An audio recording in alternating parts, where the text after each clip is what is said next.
भगवान श्री राम 14 बरस के वनवास से वापस अयोध्या लौटे तो भरत से मिलने की उत्सुकता में वनवासियों से नहीं मिल पाए। उन दर्शनातुर वनवासियों के प्रति अपनी श्रद्धा और प्रीति प्रकट करने के लिए राष्ट्र कवि संगम ने 1 मार्च 2022 महाशिवरात्रि से लेकर 10 अप्रैल 2022 रामनवमी तक एक काव्य यात्रा आयोजित की है। उस काव्य यात्रा का श्री गणेश करने के लिए राष्ट्र कवि संगम का एक 21 सदस्य दल श्रीलंका स्थित अशोक वाटिका पहुंचा। प्रारंभ में श्रीलंका स्थित श्री गणेश मंदिर में पाद पूजा की। नवेरा एलिया में स्थित प्रसिद्ध अशोक वाटिका मंदिर में जहां जग जननी माता सीता ने 1 वर्ष प्रभु राम के वियोग में बिताए थे, राष्ट्र कवि संगम के अध्यक्ष जगदीश मित्तल तथा बाबा सत्यनारायण मौर्य के नेतृत्व में यात्रा दल के सभी सदस्यों ने अत्यंत श्रद्धा पूर्वक श्री रामचंद्र जी के चरणों की पूजा की। वहां हवन यज्ञ, हनुमान चालीसा का पाठ किया। जय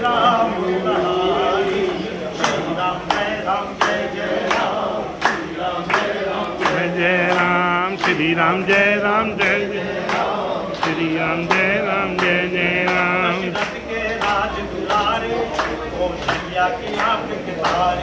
श्रीलंका के संसद सदस्य तथा पूर्व शिक्षा मंत्री राधा कृष्ण ने इस यात्रा दल के सभी सदस्यों का आनंद पूर्वक अभिनंदन किया। पूर्व शिक्षा मंत्री राधा कृष्ण ने कहा कि अयोध्या के मंदिर निर्माण के साथ माता सीता के मंदिर को भी नया रूप दिया।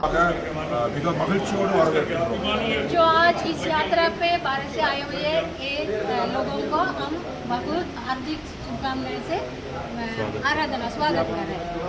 இது இதிகாசத்திலே அதாவது ராமாயணம் ஆரம்பிக்கப்பட்டு பல ஆயிரக்கணக்கான வருஷங்களாக இருந்தாலும் சீதா இங்க வந்து இருந்ததாக இந்த ராமாயணத்திலே கூறப்படுகிறது। हजारों से पहले से ही रामायण का इतिहास में ये बता चुका है। इसका मतलब ये रामायण का स्थान है। सो इसके आप लोग आ गए, बहुत अच्छा है। ஆகவே அந்த இடத்திலே இருந்து இந்த நீங்கெல்லாம் வந்து இந்த நிகழ்ச்சியை ஆரம்பித்ததற்கு நாங்கள் மிகவும் மகிழ்ச்சி அடைகிறோம்। सो ऐसे ऐतिहासिक ऐसा सीतालय में आप लोग आके ऐसा कार्यक्रम करने में हमको बहुत खुशी है, अच्छा लगा। இந்த கோயிலானது மிக சிறிய கோயிலாக இருந்தது। கிட்டத்தட்ட 30 வருஷத்துக்கு முன்பு தான் நாங்கள் இதை அபிவிருத்தி செய்வதற்கான நடவடிக்கை எடுத்தோம்। ஆகவே இன்று இந்த கோயில் பல அபிவிருத்திகளை கொண்டிருக்கின்றது। 30 साल से पहले ये मंदिर इतना छोटा था, तो उसके बाद हम सीधे इसे बढ़ाने की बहुत कार्य करके अभी बढ़ा चुका है और भी आगे अच्छा से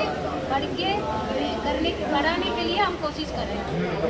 आज श्रीलंका से आरंभ होकर अयोध्या जी तक जाएगी। இந்த ப்ரோக்ராம் வந்து இன்னைக்கு இலங்கையில சீதாலயில இருந்து இந்தியாவுல அயோத்தியா வரைக்கும் போகும்।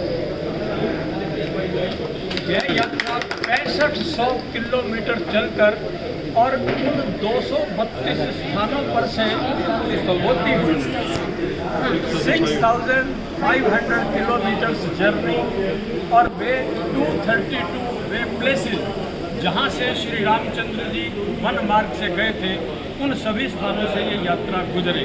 जय श्री राम, जय श्री राम। இந்த பயணம் 6500 கிலோமீட்டர் தூரம் பயணத்தை உடையதா இருக்கும்।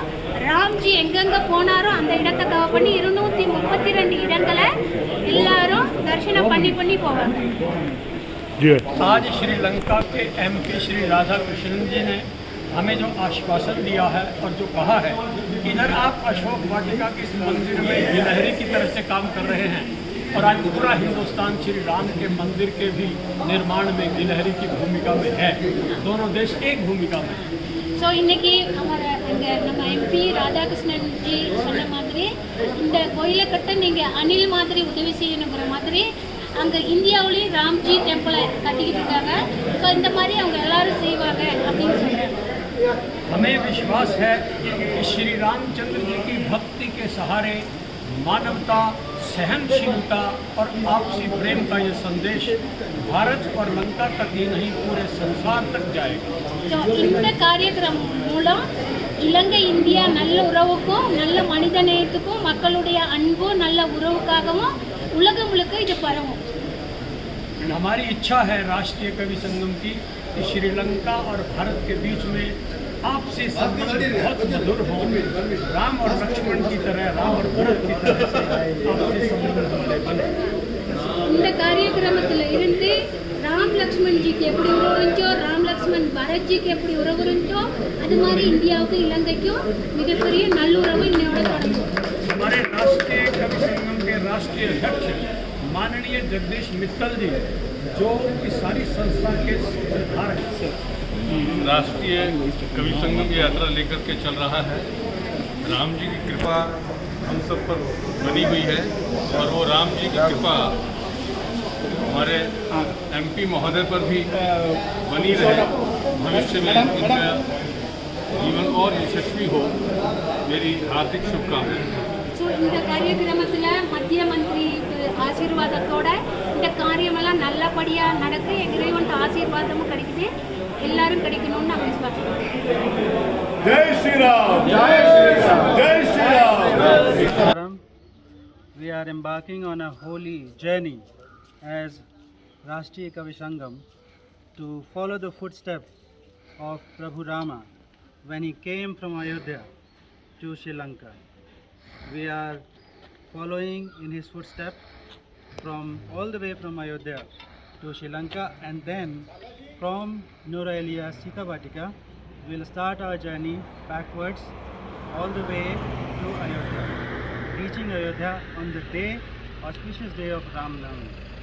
Under the leadership of Shri Jagdish Mittal ji, the president of Rashtriya Kavi Sangam, and Babaji Maurya, is there. Babaji and Babaji, under the guidance of Babaji, we are taking the Charan Paduka of Lord Rama as a symbolic gesture to follow in his footsteps all the way from Ashok Vatika to Ayodhya.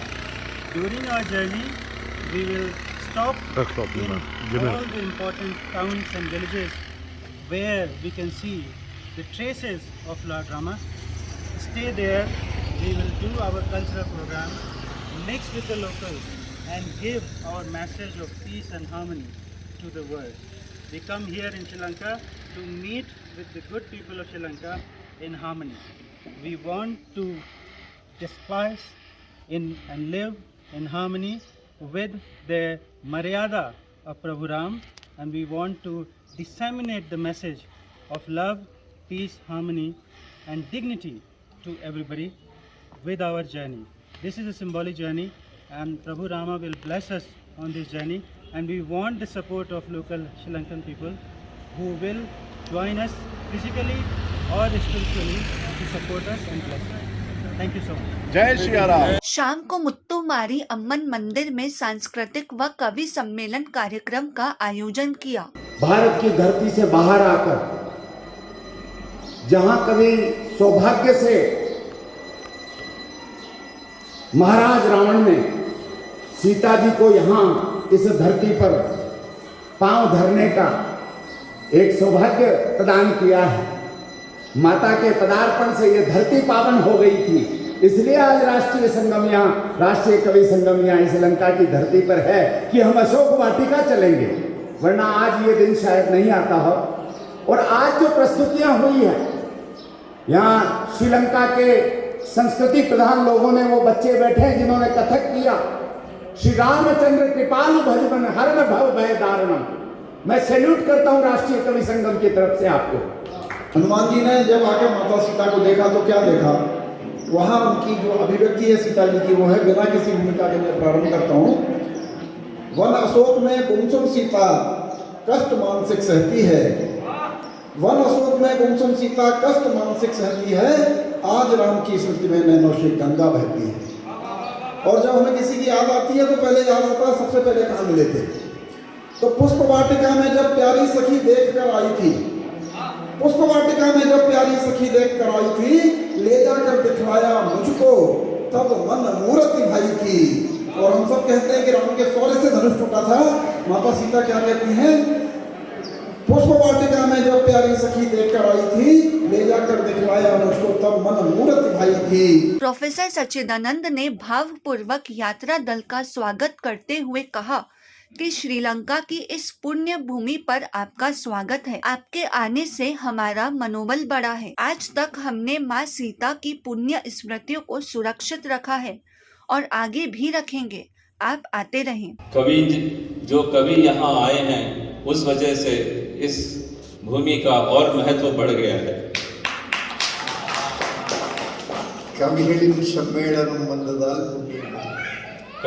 कवियों का जो सम्मिलित होकर यहाँ पर एक गोष्ठी आई है, उस वजह से यहाँ का रामरयम सीதையையும் பாடுகின்ற कविஞர்கள் வந்ததால் புண்ணியமன்। यह कार्यक्रम त्रिभाषी होने के कारण से अद्भुत था। अभिषेक त्रिपाठी तथा सुधींद्र आंधीवाल द्वारा तमिल और हिंदी में संचालन कार्य और अनुवाद कार्य करके अद्भुत रोमांच पैदा करते हुए सभी श्रोताओं तक सबकी बात पहुंचाने का कठिन कार्य आनंद पूर्वक संपन्न किया। हमें पुरुषोत्तम श्री राम को पुरुषोत्तम क्यों बुलाया जाता है, ये उन्होंने पूरा वर्णित किया है। उनकी एक एक रचना, हमें क्या क्या सीखना चाहिए, ये उन्होंने बहुत ही अच्छी तरह तमिल में वर्णन किया है। इसके लिए मैं चाहता हूँ कि आप लोग भरपूर तालियां बजाएं। Please give a big hand to Wonderful recital, Shambhuji. Now I want to invite from the land of Veer Yodhas, Rajasthan, Sri Yogendra Sharma ji on the stage for his recital of poetry.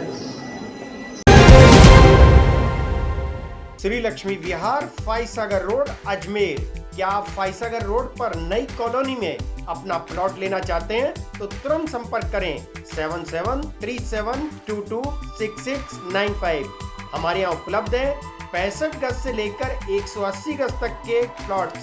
आज ही book करें, बने अपनी जमीन के स्वयं मालिक। अगर आप बना बनाया मकान भी लेना चाहते हैं तब भी संपर्क करें 8302503428। श्री लक्ष्मी विहार, फाइसागर रोड, अजमेर।